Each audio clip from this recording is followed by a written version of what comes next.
one of the biggest diseases of the heart is al-kibr.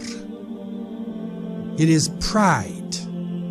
And pride is when a person is proud of themselves, proud of their color, proud of their height, proud of their money, of their family's name, of the language that they speak. The ulama tell us, for all of these diseases of the heart, there is a knowledge cure and there is an action cure. The knowledge cure for pride is to reflect upon our relationship with Allah subhanahu wa ta'ala. Where did we come from? Look back at the human being. Once we were a tiny clot of blood, right? And now we stand up. People stand up and defy their Lord, right? But where did they start off? You see, very humble. And we come from a humble place. We get strong, and then we get weaker and weaker and weaker, and we will return. No matter how rich you are, how famous you are, you have to leave this earth in a humble way. You will come out of this earth.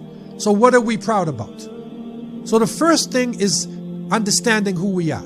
It's interesting because think about our lives. Okay, especially a person who feels they're physically fit. At any moment, you can drop dead on the ground.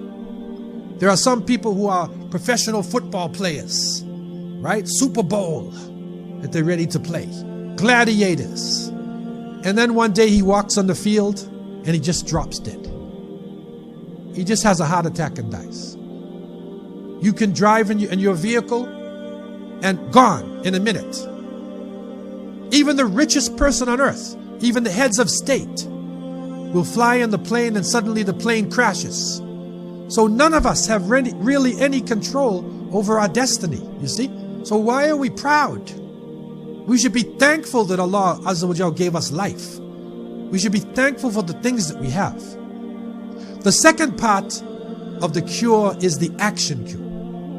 And the action cure here comes in physically.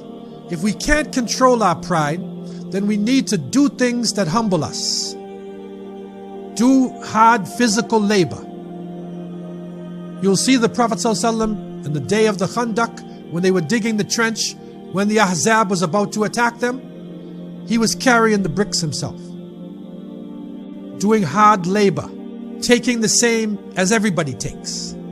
A simple life. It is reported Abdullah ibn Mas'ud radiallahu anh came into the house of the Prophet ﷺ, and Ibn Mas'ud was considered to be probably the closest to Rasulullah ﷺ in the way he looked and the way he acted, the closest one. And he came inside of the house and he saw the Prophet ﷺ and he saw the marks on his back, and he said, can we not give you a nice cushion or something? Can we do something for you? And he said, no, because we are, never forget, you're a traveler. We are travelers. We are here today and gone tomorrow. Right? So never make this. This is not our paradise. So the humility, this is the Prophet ﷺ. This is the best of creation, the leader of the prophets. So he gives us the example of humility. Our group of brothers told me at one point they were looking for a great scholar of hadith. He was living in India. And they went to the house and they sat down, and an elderly man came out and gave them water and they washed their hands. Then the elderly man came and gave them food and they ate their food. Then they said, okay, where's the sheikh? 10 minutes later, the same elderly man came back and he said, I'm the sheikh. And he sat down and he began to teach. They were amazed at his knowledge. But you see what he did? He killed his pride. He killed his pride. He has knowledge, an ocean of knowledge over them. But he served them like a slave. So he killed the pride within himself.